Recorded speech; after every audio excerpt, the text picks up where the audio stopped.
সেই ছোৱালীজনীৰ নাম মই নাজানিছিলোঁ। আমাৰ জেলৰ সন্মুখত নিৰ্মাণ কৰা সৰু ঘৰ এটাত তাই বাস কৰিছিল, যাৰ খিৰিকীৰ পৰা তাই ঘৰৰ ভিতৰৰ দৃশ্যটো স্পষ্টকৈ দেখা গৈছিল। মোৰ প্ৰায় নাইট ডিউটি আছিল আৰু তাই সৰু ঘৰৰ লাইট জ্বলি থকালৈকে ভিতৰৰ দৃশ্যটো স্পষ্টকৈ দেখা পাইছিলোঁ। মোৰ টেবুলখন ৰখা ঠাইখনৰ পৰা তাইৰ ঘৰটো স্পষ্টকৈ দেখা গৈছিল। তাইৰ ৰাস্তাৰ সিটো পাৰে আৰু ৰাস্তাৰ এইফালে আমাৰ জেল আছিল। সেই সময়ত মোৰ বয়স আছিল 30 বছৰ, যদিও এতিয়াও বিয়া হোৱা নাছিল। মোৰ নাম আছিল ৰাণা। আচলতে মোৰ বিয়া ব্যৱস্থা কৰিবলৈ কোনো নাছিল। এদিন মোৰ এজন সহযোগী বন্ধুৱে মোক সুধিলে, তুমি কিয় সেই ছোৱালীজনীলৈ চাই থাকে? মই সকলো বন্ধু, মই তাইক ভাল পাওঁ। সি ক'লে, যদি তুমি তাইক ভাল পোৱা তেন্তে তুমি কিয় বিয়াৰ মেছেজ নপঠোৱা? তাই বৰ ধুনীয়া, কিন্তু তাই যথেষ্ট দুখীয়া। মই কৈছিলোঁ যে মোৰ বাবে দৰিদ্ৰতাৰ ধন সম্পত্তিৰ কোনো গুৰুত্ব নাই। মোৰ ঘৰখন স্থাপন কৰিব পৰা, মোৰ প্ৰতি অনুগত্যশীল হ'ব পৰা এগৰাকী ধুনীয়া, মিঠা ছোৱালী লাগে। আৰু ডিউটিৰ পৰা ঘৰলৈ উভতি আহোঁতে তাই নিজৰ হাতেৰে গৰম খাদ্য ৰান্ধি মোৰ সন্মুখত থৈ দিয়ে। হোটেলৰ খাদ্য খাই বিৰক্ত হৈ পৰিছোঁ। এতিয়াও সেই ছোৱালীজনী আমাৰ চকুৰ সন্মুখতে আছিল। এনে লাগিল যেন তাই কিবা কামত ব্যস্ত। মই অনুভৱ কৰিলোঁ যে তাই চাগে মজিয়াত বহি কাপোৰ ধুই আছে, কাৰণ কেৱল তাইৰ মুখখনহে দেখা গৈছে। তাইৰ সৌন্দৰ্য এনেকুৱা আছিল যে কোনোবাই তাইৰ ফালে এবাৰ চকু ফুৰালে সিহঁতে আঁতৰি চাবলৈ পাহৰি যাব। ডাঙৰ ডাঙৰ চকু, পাতল নাক, পাতল গোলাপী ওঠ আৰু গোলাপী ৰং আছিল তাইৰ। মই কৈছিলোঁ যে আপুনি ঠিকেই কৈছে যে মই বিয়াৰ প্ৰস্তাৱ পঠাব লাগে, কিন্তু মই ভাবোঁ তাই নিশ্চয় অকলে জীয়াই থকা নাই। আৰু তাৰোপৰি তাইও বহুত সৰু। এই ছোৱালীজনীৰ বয়স নিশ্চয় প্ৰায় 20 বছৰ। মোৰ বন্ধুৱে কৈছিল যে এইটো এটা ভাল কথা। এনে যুৱতী বহুত ভাল বুলি প্ৰমাণিত হয়। স্বামীৰ সকলো কথাতে তাই মান্তি হয়। তাই সাংসাৰিক বিষয়ত বিশেষ বুজাবুজি নাই। সেয়েহে তাইৰ স্বামীক একেবাৰে অসুবিধা নিদিয়ে আৰু জীৱনটো ভালদৰে চলি থাকে। সোনকালে সন্তান জন্ম হয়, ল'ৰা-ছোৱালীবোৰো ডাঙৰ হয় আৰু পত্নী ধুনীয়া আৰু সৰু হৈ থাকে। মই মোৰ বন্ধুজনলৈ আচৰিত হৈ চালোঁ। কি অদ্ভুত দৰ্শন তেওঁ উলিয়াইছে। তেওঁ এগৰাকী যুৱতীৰ লগত তেওঁ বিয়া হৈছিল, গতিকে তেওঁ মোৰ লগত নিজৰ অভিজ্ঞতা শ্বেয়াৰ কৰি আছিল। গম পালোঁ ছোৱালীজনীৰ নাম ৰিমি। মই জানিব বিচাৰিছিলোঁ তাই কাৰ লগত থাকে। তাই অকলে থাকিলে অলপ অস্বস্তিকৰ হ'লহেঁতেন, কিন্তু তাইৰ লগত যদি দেউতাক, ভাইটি বা মাক থাকে, সেই সম্পৰ্কে এটা প্ৰস্তাৱ দিব পাৰিলোহেঁতেন। অদ্ভুত আছিল যে মই ইতিমধ্যে ৰাজপথত বসবাস কৰা দুখীয়া ছোৱালী এজনীৰ প্ৰেমত পৰিলোঁ, কিন্তু তাইৰ দৰে ধুনীয়া তাইক যিকোনো ব্যক্তিয়ে ভাল পাব পাৰিলেহেঁতেন। আৰু তেতিয়া মোৰ বাবে বিয়াৰ ব্যৱস্থা কৰিব পৰা কোনো আত্মীয় নাছিল। মই এনেকুৱা ছোৱালী এজনীক বিয়া কৰাব বিচাৰিছিলোঁ, যিয়ে মোৰ বাবে সহায় আৰু ঘৰৰ ব্যৱস্থা কৰিব। মই এজন আৰক্ষী বিষয়া আছিলোঁ, গতিকে গম পোৱাটো কঠিন নাছিল। গম পালোঁ তাইৰ লগত কোনেও নাথাকে। এই ঘৰত তাই সম্পূৰ্ণ অকলশৰীয়া আছিল। এই কথা শুনি মই অলপ আচৰিত হৈ পৰিলোঁ, চিন্তিত হৈ পৰিলোঁ। লগতে তাই কেনেকৈ অকলে থাকে তাক লৈও চিন্তিত হৈ পৰিলোঁ। তাই কেনেকৈ বাচিব পাৰিলেহেঁতেন? ইমান সৰু ছোৱালী আছিল তাই, কেনেকৈ অকলে থাকিব পাৰিলে? তাৰ পাছত ভাবিলোঁ, কিয় ভয় খাব লাগে? তাই কিবা অসুবিধা হ'লে তাই ইয়ালৈ আহিব। তাই যাব, আমি ইয়াত আছোঁ, আমি তাইক সহায় কৰিম। এইটো আমাৰ কাম। হয়তো তাই ইয়াত অকলে থাকিছিল কেৱল আমাৰ সহায়ত। তাই সেই কথা তাইৰ ঠিক সন্মুখতে জানিছিল। থানা আছিল। এদিন সন্ধিয়া সময় আছিল আৰু মই অকলে বহি থাকোঁতে দেখিলোঁ তাই ক'লা চাদৰে মেৰিয়াই ক'ৰবালৈ গৈ আছে। তাই পিছে পিছে যাওঁ বুলি মোৰ মনলৈ কি আহিল নাজানো। মই ভাবিলোঁ যদি আন একো নহয় তেন্তে অন্ততঃ তাইৰ লগত কথা পাতিম। মোৰ হৃদয়খনো অস্থিৰ হৈ পৰিছিল যে মই তাইৰ লগত অকলে কথা পাতিব লাগে। কাৰণ তাইৰ হৃদয়ত কি আছিল? তাই খোজ কাঢ়ি গৈ থাকিল আৰু তাইও চোৰৰ দৰে ইফালে সিফালে চাই আছিল। তাই নিজকে ডাঙৰ চাদৰ এখনত মেৰিয়াই লৈছিল। তাই সেই একে দিশে গৈ আছিল, য'ত সেই মানুহবোৰ ভিখাৰীসকলৰ মাজত বাস কৰিছিল, আৰু আমি তেওঁলোকৰ পৰা আগতেও অভিযোগ পাইছিলোঁ। স্থানীয় লোকে কৈছিল যে এই মানুহবোৰ ইয়াত ভুল কাম কৰে, গতিকে আপুনি এই মানুহবোৰক ইয়াৰ পৰা আঁতৰাই দিব লাগে। আৰু আমিও তেওঁলোকক জাননী পঠাইছিলোঁ। তাৰ পিছত তেওঁলোকে কৈছিল যে আমি বৰষুণৰ আগতে ইয়াৰ পৰা ওলাই যাম। মাত্ৰ এসপ্তাহ সময় দিয়ক। তাত মানুহে ভুল কাম কৰি আছিল, কাৰণ এনে মানুহৰ হেৰুৱাবলগীয়া একো নাই, সন্মান বা মৰ্যাদাও নাই, একো নাই। কিন্তু এই বিশ্বাস তেওঁলোকৰ ফালে গৈ আছিল। তাই বস্তিটোত সোমাওঁতেই মোৰ হৃদয়খন ডুব গ'ল। মই ভাবিলোঁ তাই ইমান লেতেৰা ঠাইলৈ যাওক, তাইও এই মানুহবোৰৰ লগত জড়িত আছিল নেকি? সময়ৰ লগে লগে মোৰ হৃদয় স্পন্দন বাঢ়িবলৈ ধৰিলে। ১.৫ ঘণ্টাৰ পাছত তাই ওলাই আহি বুকুৰ ওচৰত কিবা এটা ধৰি আছিল। তাইক চাদৰ এখনত লুকুৱাই থোৱা আছিল, কিন্তু যিয়ে নকওক কিয় লৰচৰ কৰি আছিল। তাই এতিয়া ঘৰলৈ উভতি আহিছিল। তাইক বৰ অসুস্থ যেন লাগিছিল, যেন প্ৰতিটো খোজ তাইৰ বাবে কঠিন। তাই সমস্ত শক্তিৰে খোজকাঢ়ি গৈ আছিল যদিও তাইক বৰ অসুস্থ যেন লাগিছিল। মই তাইৰ পিছে পিছে গৈ আছিলোঁ। তাই ঘৰত সোমোৱা তাই কি আনিবলৈ গৈছিল বুলি সুধিবলৈ মন লাগিল, কিন্তু তাই কেনেকৈ সুধিম? অলপ পিছত তাইৰ ঘৰৰ পৰা অদ্ভুত শব্দ আহিবলৈ ধৰিলে। তাই কাৰোবাৰ লগত কথা পাতি আছিল। তাই কাৰ লগত কথা পাতিছে বুলি মই বিমোৰত পৰিলোঁ, যিহেতু তাই অকলে থাকে। তাইৰ ওচৰলৈ যাম বুলি ভাবি আছিলোঁ, তেনেতে ফোন এটা আহিল। মোৰ কৰ্তব্য সময় আছিল আৰু যোৱাৰ প্ৰয়োজন আছিল, গতিকে বিষয়টো আধৰুৱাকৈয়ে এৰি দিলোঁ। কিন্তু ৰাতিপুৱা ৰিমিক দেখি মোৰ ভৰিৰ তলৰ পৰা মাটি পিছলি গ'ল। তাইৰ কোলাত এটা কেঁচুৱা আছিল।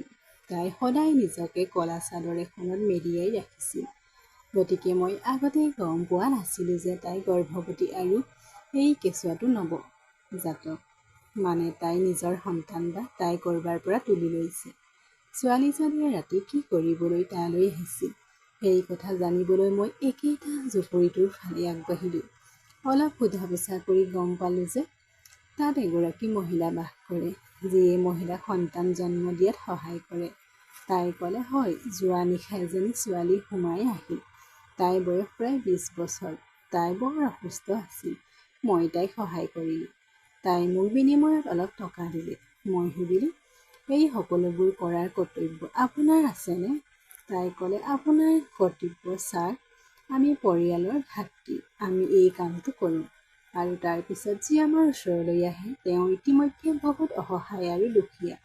আমি অলপ টকাৰে সহায় কৰোঁ।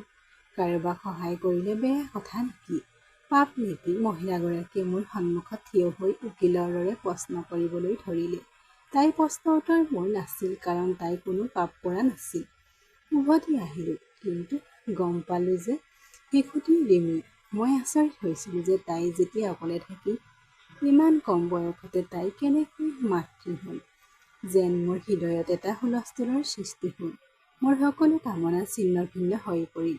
তাইক মোৰ পত্নী বনাব বিচাৰিছিলোঁ। মই তাইক জেইলাৰ চাহাবৰ পত্নী বুলি কেনেকৈ সন্মান দিব বিচাৰিছিলোঁ। কিন্তু এইটো কি আছিল? তাই অকলে থাকি সন্তান জন্ম দিছিল, অৰ্থাৎ তাইৰ অবৈধ সন্তান আছিল। এতিয়া তাই সেই সন্তানটোৰ লগত ঘূৰি ফুৰিছিল আৰু ৰাতিপুৱা ক'ৰবালৈ গৈছিল। যেতিয়া মই তাইৰ পিছে পিছে গৈছিলোঁ, মই গম পালোঁ যে তাই ফলৰ বজাৰলৈ গৈছে। তাতে বহি থাকে, ভিক্ষা খোজে। এই কামৰ বাবে তাই অতি কম টকা উপাৰ্জন কৰে আৰু খাবলৈ ফল-মূল কিছু পায়, কিন্তু সেই কামতে তাই জীয়াই থাকে। মোৰ বাবে এই সকলোবোৰ আচহুৱা আছিল। শিশুটিক বুকুৰ ওচৰত ধৰি তাই বৰ ভাল পাইছিল। প্ৰায়ে তাই শিশুটিৰ লগত খেলা খেলিছিল।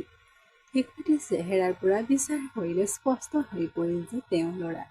এদিন বন্ধুৱে মোক সুধিলে, সেই ছোৱালীজনীৰ বিষয়ে কি ভাবিলা? কেতিয়া প্ৰপ'জ কৰিবলৈ ওলাইছা? মই ক'লোঁ, আন এটা কথা কওঁ। তেওঁ ক'লে, কি? মই ক'লোঁ, মই মাত্ৰ এই বিষয়ে কথা ক'ব নিবিচাৰোঁ। সময় পাৰ হৈ গৈ আছিল। আমাৰ কাম এনেকুৱা আছিল যে দিনৰ পৰা ৰাতি ধৰিব পৰা নাছিলোঁ। কিন্তু এটা কথা মন কৰিলোঁ, ৰিমিয়ে কেইদিনমানৰ পৰা ক'লা চাদৰখন পিন্ধা বন্ধ কৰি দিছিল যদিও এতিয়া আকৌ পিন্ধিবলৈ আৰম্ভ কৰিছিল। এদিন আমি খাদ্য অৰ্ডাৰ দিওঁতে কিছু বাকী থকা খাদ্য আছিল। বন্ধুৱে খাদ্যখিনি এফালে পেলাবলৈ ধৰিলে। মই সুধিলোঁ, কি কৰি আছা? তেওঁ সুধিলে, এই খাদ্য এতিয়া কোনে খাব? বতৰটো বেয়া হৈ উঠিল, গৰম হৈছে।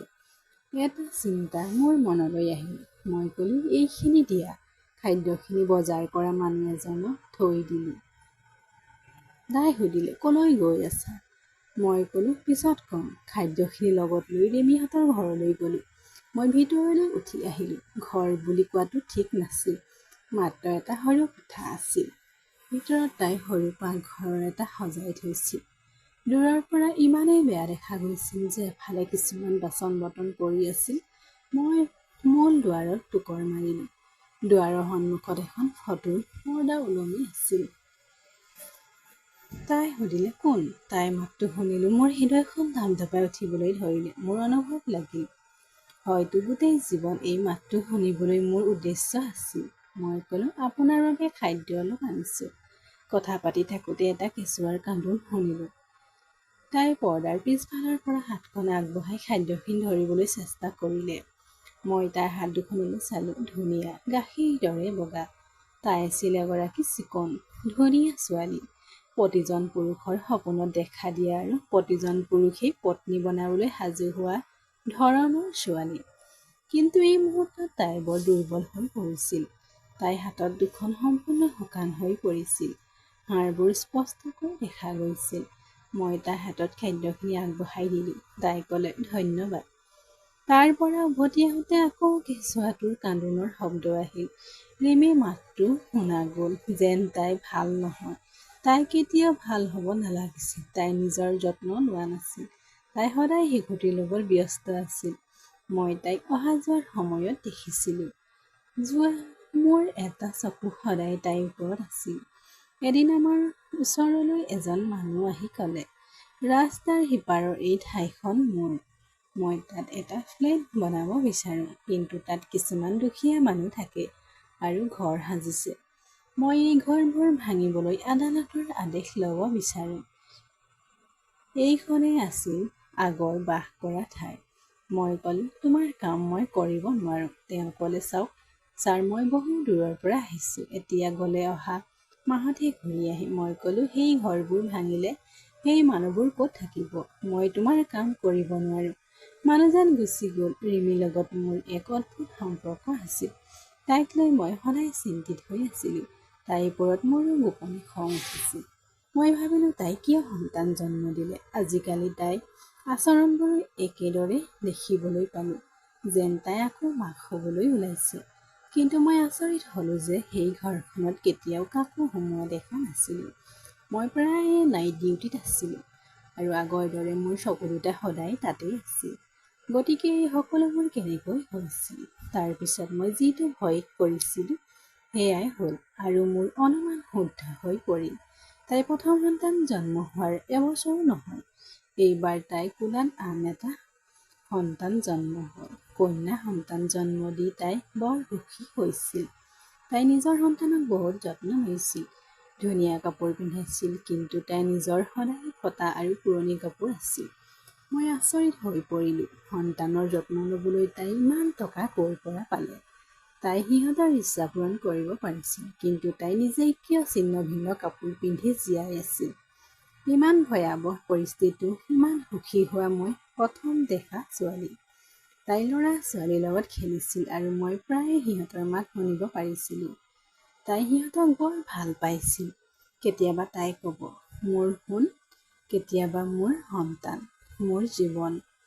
মই প্ৰায়ে তাতে ৰৈ গৈছিলোঁ। তাইৰ কথা-বতৰাবোৰ শুনিবলৈ চেষ্টা কৰিছিলোঁ যে ভিতৰত কোনোবা আছে নেকি, কিন্তু তাত কেতিয়াও মানুহ দেখা নাপালোঁ। এদিন ৰিমিক দেখি মোৰ বৰ দুখ লাগিল। তাইৰ কাপোৰবোৰ এফালে ফাটি গৈছিল। কিছু চিন্তা কৰি বজাৰৰ পৰা চুট এটা কিনি বেগত চেণ্ডেল এযোৰ ভৰাই ল'লোঁ। মই তাইৰ ঘৰৰ ফালে আগবাঢ়ি গৈ দুৱাৰত টোকৰ মাৰিলোঁ। তাই সুধিলে, আপুনি কোন? মই ক'লোঁ, মই সেইদিনা তোমাৰ বাবে খাদ্য আনি দিয়া মানুহজনী। আজি কাপোৰ ইত্যাদি কেইটামান লৈ আহিছোঁ বুলি তাইক ক'লোঁ। বহুত ধন্যবাদ, কিন্তু মই কাৰো পৰা দান-বৰঙণি গ্ৰহণ নকৰোঁ। মই ক'লোঁ, আপুনি ভুল বুজি পাইছে। এইটো দান নহয়, এইটো ৰাখিলে মই সুখী হ'ম আৰু ই আপোনাৰ বাবে উপযোগী হ'ব। এইবাৰ তাই পৰ্দাখন পিছলৈ টানি মোৰ সন্মুখলৈ আহিল। তাই চাগে চাব বিচাৰিছিল মোক কোনে সহায় কৰি আছে। কিন্তু তাইক দেখি মোৰ হৃদয়খন ডুব গ'ল, কাৰণ তাই বৰ বেমাৰী যেন লাগিছিল। বেগটো তাইৰ ওচৰলৈ আগবঢ়াই দি ক'লোঁ, বহুত বহুত ধন্যবাদ। মই তাইৰ পিছফালে এবাৰ চকু ফুৰালোঁ। তাইৰ ঘৰত এখন বিচনা আছিল আৰু তাই হয়তো দুটা ল'ৰা-ছোৱালীৰ সৈতে তাতে শুইছিল। সৰু পাকঘৰ আৰু বাথৰুম আছিল। তাৰোপৰি কোঠাটোত এখন ভঙা চকী আছিল, য'ত তাই কিছু কাপোৰ ৰাখিছিল।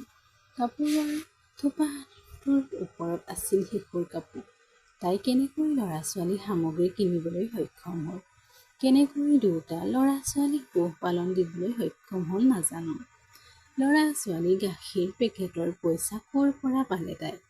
তাই যি উপাৰ্জন কৰে চাগে ল'ৰা-ছোৱালী বস্তু কিনিছে। তাই সুধিলে, তোমাৰ নাম কি? মই ক'লো, মোৰ নাম ৰাণা। মই বিপৰীত থানাত কাম কৰোঁ। কিবা অসুবিধা হ'লে মোক জনাব পাৰে।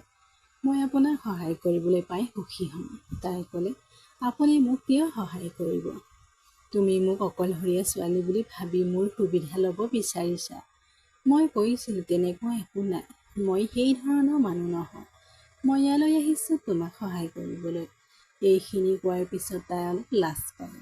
ক্ষমা কৰিব, মই অকলে থাকোঁ, গতিকে এনেদৰে কথা ভাবি থাকোঁ। মই ক'লো, আপুনি ভয় কৰাৰ প্ৰয়োজন নাই। কিবা অসুবিধা থাকিলে মোক জনাব। মই তোমাক সহায় কৰিবলৈ সাজু। তাই ক'লে, মোক কোনেও সহায় কৰিব নোৱাৰে। এই বুলি কৈ তাই ভিতৰলৈ উভতি গ'ল আৰু মই থিয় হৈ থকাটো ঠিক অনুভৱ নহ'ল। মই তাইৰ পিছে পিছে ভিতৰলৈ গৈ সুধিলোঁ, গোটেই কাহিনীটো কওকচোন, তোমাৰ কি হৈছে? কোনেও আপোনাক সহায় কৰিব নোৱাৰো কিয়? তাই একো নক'লে। মই মনে মনে থাকি উভতি আহিলোঁ। দিনবোৰ এনেকৈয়ে পাৰ হৈ গ'ল আৰু তাইৰ অৱস্থা আকৌ বেয়া হ'বলৈ ধৰিলে।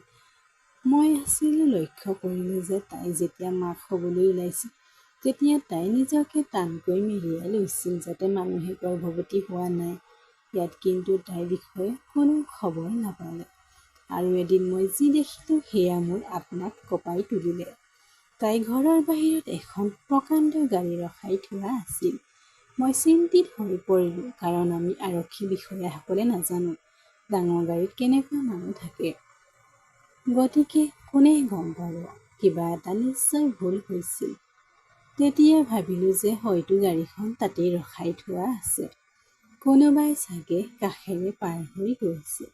ইয়াৰ অৰ্থ এইটো নহয় যে সেই গাড়ী চালকজন ৰিমিৰ লগত কোনো ধৰণৰ সম্পৰ্ক থাকিব পাৰে। আগফালে বা পিছফালে কোনো নাছিল বাবে মই আৰামত ৰাতি কৰ্তব্য কৰিছিলোঁ। আজিকালি ময়ো নাইট ডিউটিত থাকোঁতে এদিন তাইৰ ঘৰৰ পৰা চিঞৰ-বাখৰ অহা শুনা পালোঁ। মোৰ হঠাৎ চিন্তিত হৈ পৰিল। মই লগে লগে গৈ তাইক সহায় কৰিব বিচাৰিছিলোঁ। মোৰো কৰ্তব্য আছিল, কাৰণ তাই ইমান বেয়াকৈ চিঞৰি আছিল।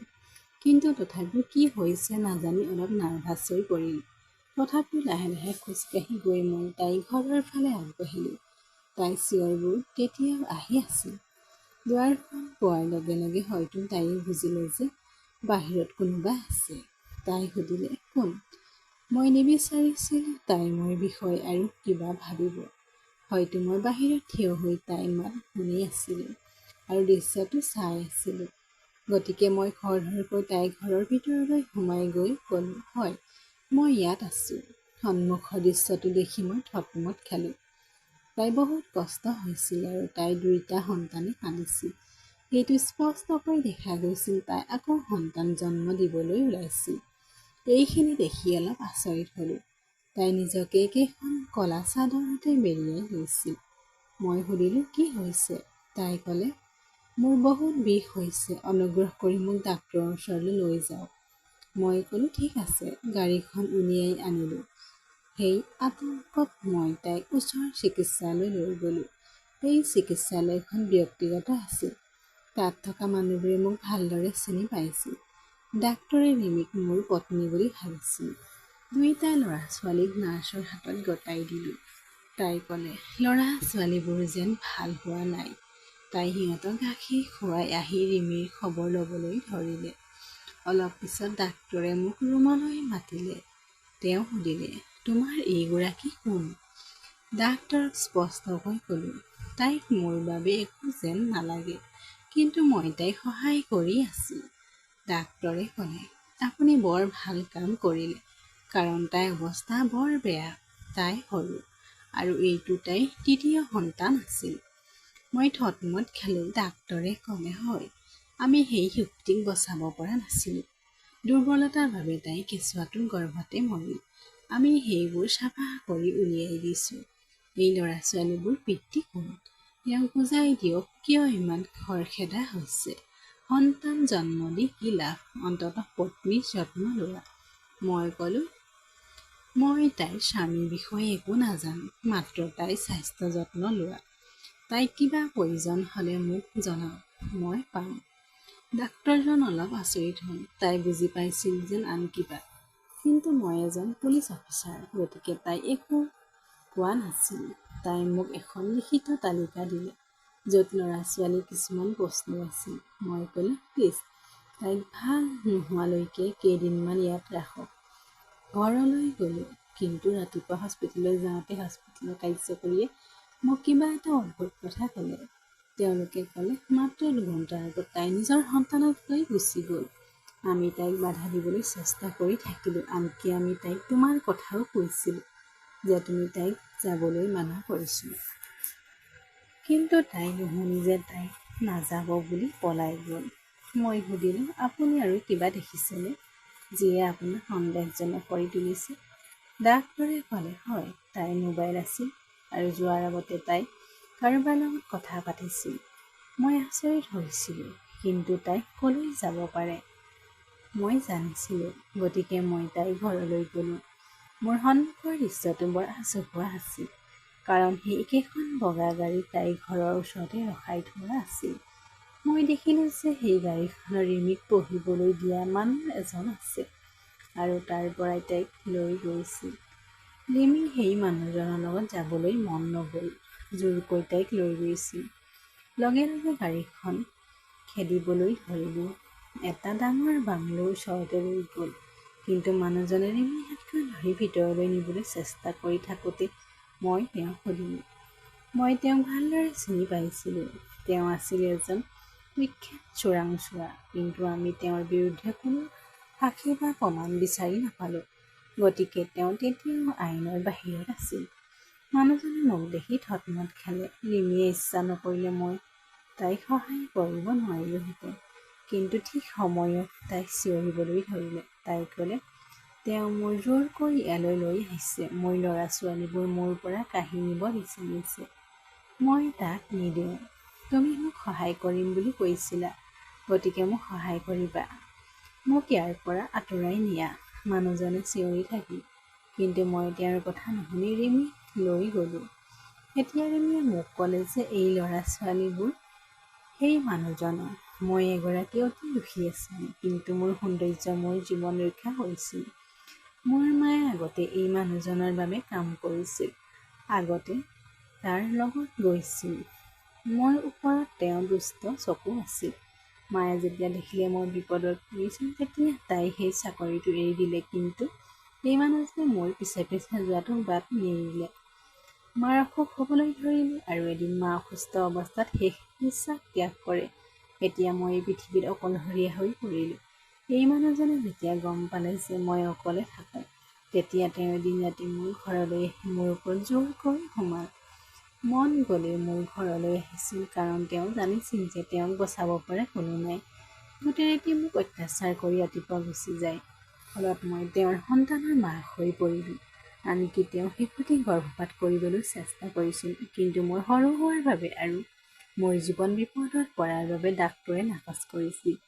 এই মানুহজনৰ ইচ্ছা মোৰ দ্বাৰা পূৰণ হৈ আছিল, গতিকে তেওঁ মোৰ মৃত্যু হোৱাটো নিবিচাৰিছিল। তাৰ পিছত মই সেই সন্তানটোক জন্ম দিলোঁ। তাৰ পিছত মানুহজনে মান্তি নহ'ল আৰু নিজৰ কামনাৰে মোক টাৰ্গেট কৰি থাকে। ফলত মই আন এটা সন্তানৰ মাতৃ হৈ পৰিলোঁ। এতিয়া ডাক্তৰে স্পষ্টকৈ কৈছে যে তেওঁৰ পত্নী কেতিয়াও মাতৃ হ'ব নোৱাৰে। এতিয়া মোৰ পৰা মোৰ ল'ৰা-ছোৱালীবোৰ কাঢ়ি নিব খুজিছে। মই মোৰ সন্তানক বহুত ভাল পাওঁ আৰু মই জন্ম দিলোঁ। এই ল'ৰা-ছোৱালীকেইটা সেই মানুহজনক দিবলৈ মোৰ মন নাযায়। আনকি মই তেওঁক ক'লোঁ যে যদি মোক আপোনাৰ লগত ৰাখিব বিচাৰে তেন্তে মোক সন্মানেৰে ব্যৱহাৰ কৰি মোক বিয়া কৰাওক। কিন্তু তেওঁ মোক সন্মান কৰিবলৈ সাজু নহয়। মই তেওঁৰ মিছেছ হৈ জীয়াই থাকিব বিচাৰোঁ। মই ক'লোঁ, যদি আপুনি তেওঁৰ লগত থাকিব নিবিচাৰে তেন্তে নাথাকিব। মই তোমাক সম্পূৰ্ণৰূপে সহায় কৰিম। তাই ক'লে, আপুনি নাজানে এই মানুহজন বৰ বিপদজনক। মোক য'তেই ৰাখিব, যি পৰিস্থিতিয়েই নহওক কিয়, তেওঁ মোৰ ওচৰ পাব। মই ইতিমধ্যে লুকাই বাস কৰি আছিলোঁ, কিন্তু তেওঁ ইতিমধ্যে মোৰ পিছে পিছে গৈছিল। মই ক'লোঁ, চিন্তা নকৰিবা, ৰিমিক ৰক্ষা ঠাই মোৰ নাছিল। মই যদি তাই মোৰ ঘৰলৈ লৈ গ'লোহেঁতেন তেন্তে মই ধৰা পৰিলোহেঁতেন, কাৰণ সি মোৰ ঘৰত প্ৰথমেই তালাচী কৰিলেহেঁতেন। মই ৰিমিক জেলত বন্দী কৰি ৰাখিলোঁ, কাৰণ তেওঁ কেতিয়াও কল্পনা কৰিব নোৱাৰে যে মই তাইক বচাই জেলত বন্দী কৰিম। তেওঁ নিশ্চয় ভাবিছিল যে মই তাইক হয় মোৰ ঘৰলৈ লৈ যাম, নহয় আন ঠাইলৈ। বহুদিন সি তাইক বিচাৰি ফুৰিছিল। ইফালে ৰিমিয়ে সন্তানৰ সৈতে জেলত থাকিছিল যদিও তাত চিৰদিন থাকিব পৰা নাছিল। তাইৰ বিষয়ে এটা সিদ্ধান্ত ল'ব লগা হ'ল। বন্ধুক এই কথা কওঁতে তেওঁ আচৰিত হ'ল। সি ক'লে, মই তাইক তাৰ পৰা উলিয়াই আনিব লাগিব। মই ক'লোঁ, তাইক মই ক'লৈ লৈ যাম? তাইক মোৰ ঘৰলৈ লৈ যাব লাগে নেকি? মোৰ বন্ধুৱে ক'লে, বন্ধু, কথাটো তেনেকুৱাই হৈছে। আপুনি সিদ্ধান্ত লৈছিল যদিও সিদ্ধান্ত এতিয়া আপোনাৰ হাততে আছে। এই সকলোবোৰ মোৰ বাবে বৰ কঠিন হৈ পৰিছিল। মই ক'লোঁ যে যদি এজন মানুহে বিচাৰে তেন্তে তেওঁৰ বাবে একোৱেই কঠিন নহয়। মোৰ বন্ধুৱে মোৰ ফালে অদ্ভুত দৃষ্টিৰে চাই ক'লে, আপুনি এতিয়াও তাই আৰু তাইৰ সন্তান দুটাৰ লগত থাকিব পাৰে। মই ক'লোঁ, হয়, তাই এগৰাকী পিৰিয়ড ছোৱালী। তাইৰ লগত অন্যায় হৈছে আৰু আমাৰ কাম হ'ল সমাজৰ পৰা দুষ্টতা নিৰ্মূল কৰা আৰু লগতে পিৰিয়ড আৰু অসহায়ক সমৰ্থন কৰা। ৰিমিক বিয়াৰ কথা কওঁতে দুখীয়া ছোৱালীজনী কান্দি কান্দি মোৰ ভৰিৰ ওচৰত পৰিল। তাই ক'লে, তোমাৰ জীৱনটো নষ্ট নকৰিবা। মই এইটো যোগ্য নহয়, কিন্তু মই তাইক বিয়া কৰাই দিলোঁ। এতিয়া তাই মোৰ ঘৰত আৰু দুয়োটা ল'ৰা-ছোৱালী মোৰ ঘৰত ডাঙৰ হৈছে। এতিয়া সেই মানুহজনে একো কৰিব নোৱাৰে, কাৰণ ৰিমি মোৰ পত্নী হৈ পৰিছে। বেছি চেষ্টা কৰিলে আইনত ধৰা পৰিব। আপোনালোকে কওকচোন, মই ভাল কৰিম নে ভুল কৰিম? মই আৰু একো বুজি পোৱা নাছিলোঁ। মোৰ হৃদয়ত ভাল কামৰ প্ৰতি আকৰ্ষণ আছিল আৰু হয়তো প্ৰেমৰ প্ৰতি, যিটো মই বুজিব পৰা নাছিলোঁ। এই দুটা আৱেগ মিলি মোক এক সিদ্ধান্ত ল'বলৈ বাধ্য কৰালে। ধন্যবাদ বন্ধু-বান্ধৱীসকল।